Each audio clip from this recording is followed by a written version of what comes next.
How often do you find yourself chasing perfection?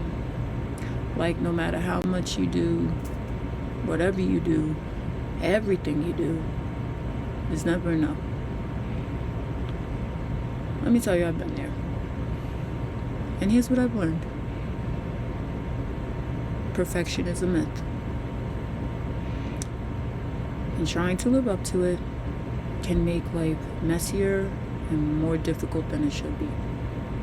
I'm Raynemartine, and welcome to a legendary mess. Hey cousins, we're back. This episode is a little heavier than the last. We're talking about the pressure to be perfect. Where it stems from, where it came from, how it shows up, but most importantly, how letting go is the most powerful thing you can do. So, it's 3 stories in one. I've literally got it to where it's the important highlight parts. And I just want to say, if I seem a little teary-eyed or a little emotional behind some of the things, it's because, well, it happened, and I'm human, and I give myself grace, and I'm gonna fall short. But also, sometimes that little bit of mess is legendary. And perfection, not so much. So let's get into it, cousins. Growing up, I did not have the best childhood. My late mother, who I loved so much, she passed on my 10th birthday, but she was an iconic mess. I have the right to say she's an iconic mess because she was.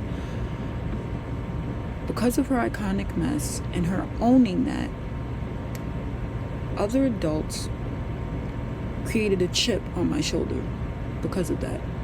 And those adults were actually relatives.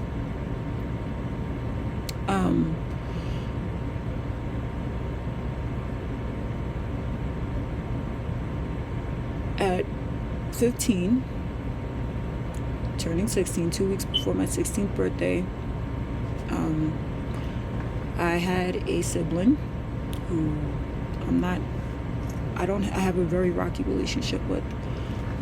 I own that because that relationship is very rocky, but a lot of times I would fall into debate, and now as an adult, not so much. Like, I choose my peace before debating with somebody like that.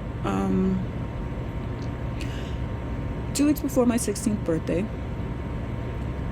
my oldest sister, who often made it her mission to diminish the essence of who I was and my authenticity and my big personality, she would diminish it by making me feel this big every single chance she got, since the age of 5 up until I was probably like 30.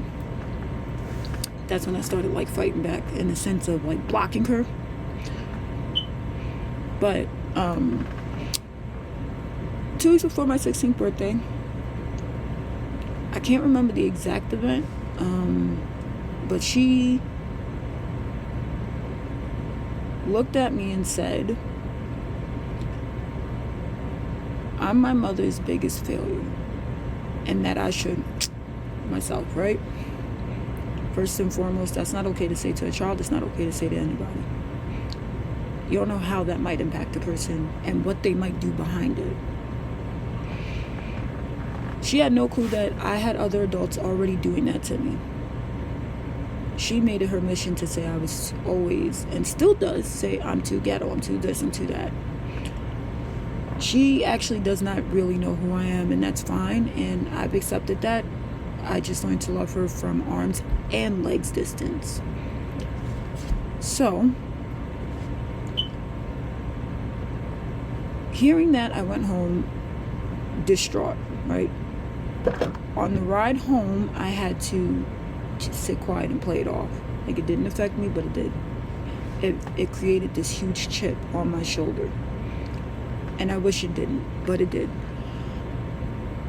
I went home And I remember crying to my grandmother, and I was telling her, God rest my grandmother's soul, I remember telling my grandmother, maybe she's right.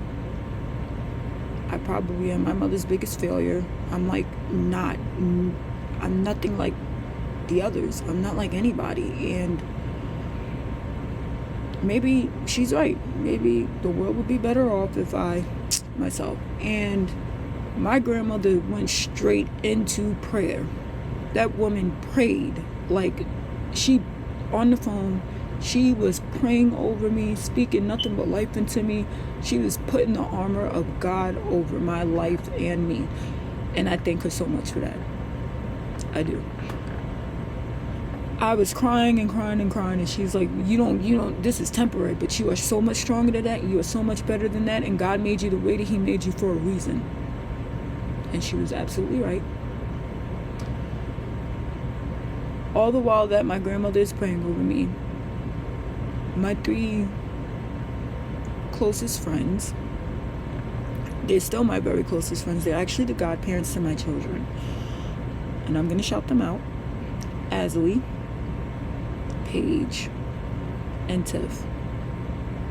You guys played a very integral part in my journey and our baby's journey with the easiest thing that y'all did and said. You guys didn't force me to change. You guys embraced who I was, how I was. You got to learn me, and you accepted me as is. Now, y'all held me accountable for the things that I was wrong in, but you guys didn't force me to change. You guys, if anything, often reminded me to embrace who I was and not to always listen to everybody, because not everybody is right, including the adults. And you guys were absolutely right. They sat with me a lot of times. They witnessed a lot of things, and they would be the people who were wiping my tears constantly during my teenage years and even early adult years.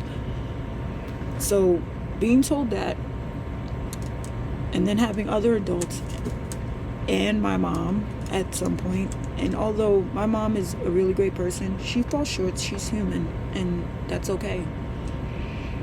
And we've healed from it. We've talked about it. We've actively been healing and have healed from it.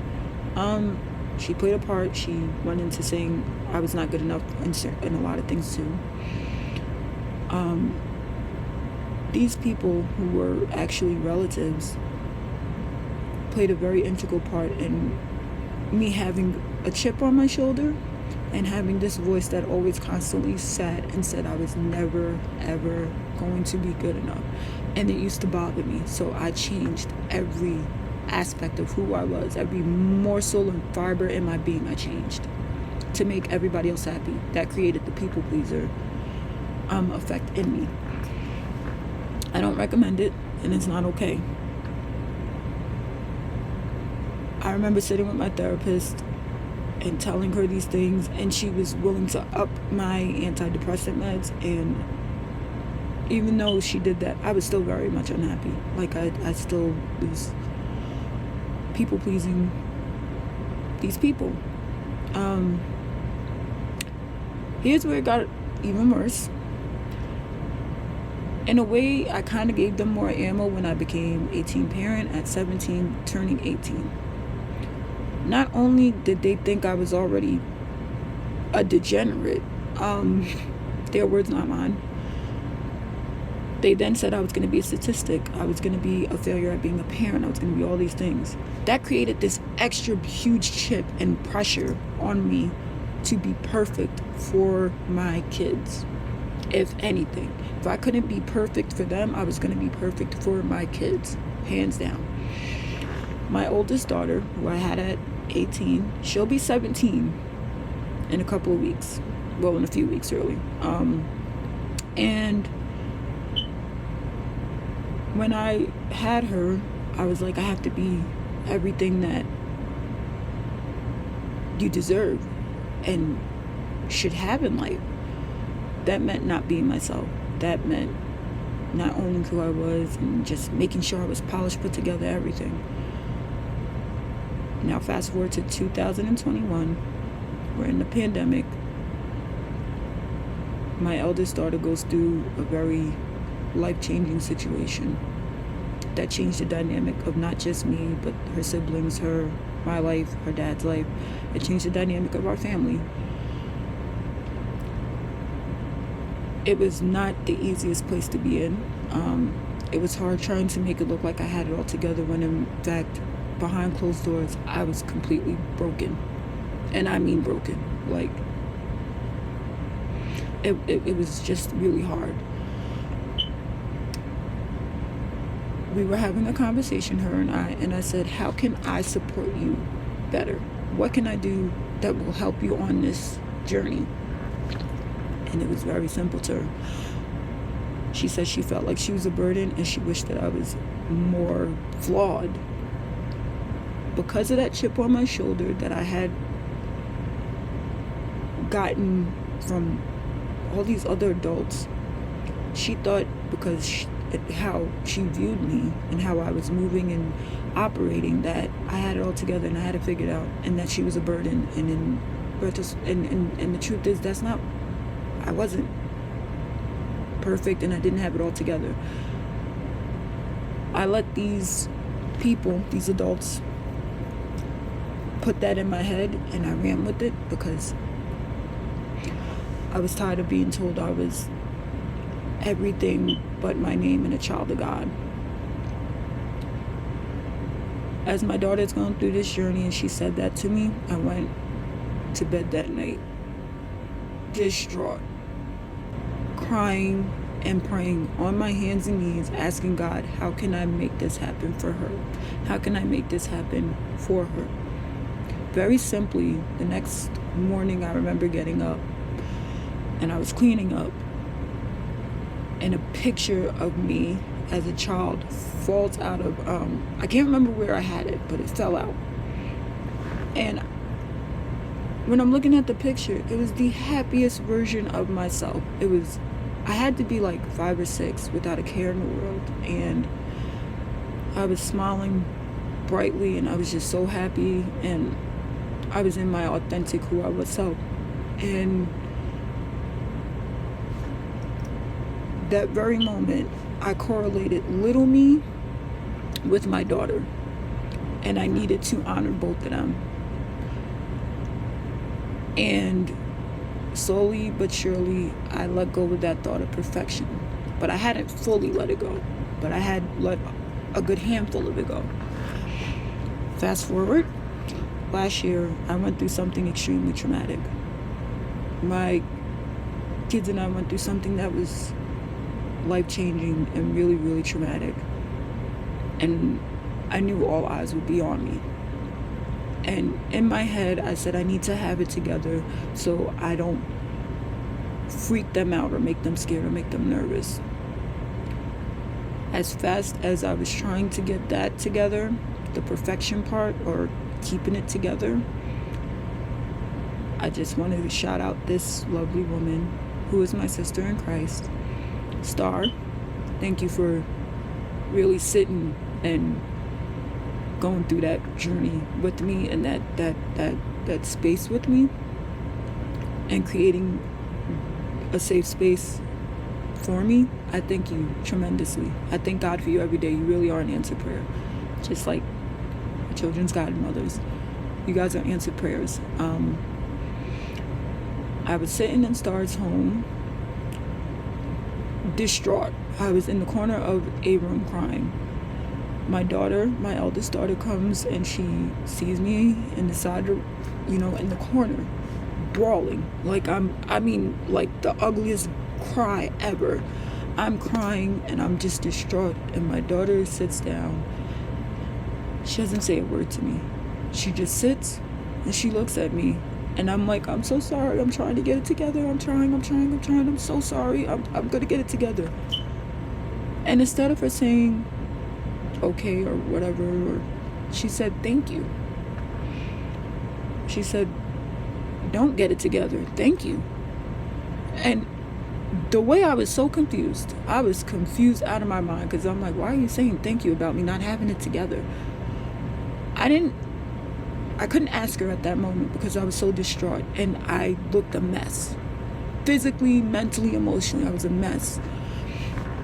I waited a few days and I asked her, I said, why did you thank me? And she said, because you were being human and you didn't have it together and you weren't trying to be perfect. You were exactly who you were in that moment. I was sad, I was flawed, I was distraught, I was human. I was no longer perfect. And I didn't know that was also what she needed to see from me. Yeah, all the strides that I had made to let go of the perfection aspect, she was seeing, but she didn't. It never occurred to me that she hadn't seen me sad, or just human, and not super mom, or like together jumping up trying to hide it from her. I didn't know how powerful that was. And she literally sat and she said to me, if she hadn't walked in and saw me crying, would I have lied to her? And I said, probably. I probably would have tried to cover up the fact that I had been crying. And she said, no, I'm glad I got to see you cry. I'm glad I got to sit next to you and just hold your hand, because that's what she did. She sat next to me and held my hand in the corner of the room while I was distraught and completely what I would consider broken.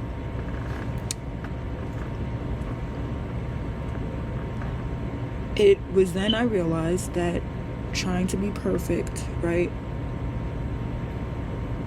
I wasn't enjoying anything, and there's nothing to enjoy. All those times that I was minimizing myself and diminishing the essence of who I am made me miserable. People pleasing is misery, and I hated it, and I don't know why I even fell into it, despite the chip on my shoulder and all. But to know that my children were thankful to see me not have it together created a whole new sense of safety on being who I was and being flawed and being a mess. It was actually a very freeing and peaceful thing to have happened, even though what I was dealing with wasn't. See, we live in a world where perfection is everything, and that it's validation, or it's supposed to be that way, when in fact perfection really truly doesn't exist. It never did. We have our versions of perfect, but in all reality, no one's perfect. God is, Jesus was, but we're humans. We're not supposed to be perfect. We're not even supposed to have it all figured out. We're supposed to be a mess that just kind of gets it together here, there, and mold it together. And what I also learned to realize was perfection can be boring, but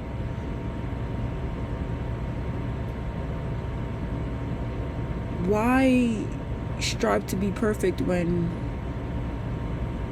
sometimes being messy is what's needed to help teach you, to help apply, that messy sometimes is supposed to be a teaching moment, right? Whether it's good or bad. For me, it was both. That, yeah, messy can be a lot, but sometimes messy is okay. And I had to learn that in every aspect of my mess, not to grow a chip on my shoulder, but to be authentically who I was, I was not perfect. I'm not a perfect human being. I'm not even a perfect mom. I hear a lot of people who are acquaintances or see me think that I'm perfect, but I often correct them. I'm not. I'm not even close to it. I don't even like being perfect. I kind of like those messy moments because they create these dope, legendary moments and stories and memories. But also, perfection is different for everybody, but most importantly, it does not exist at all.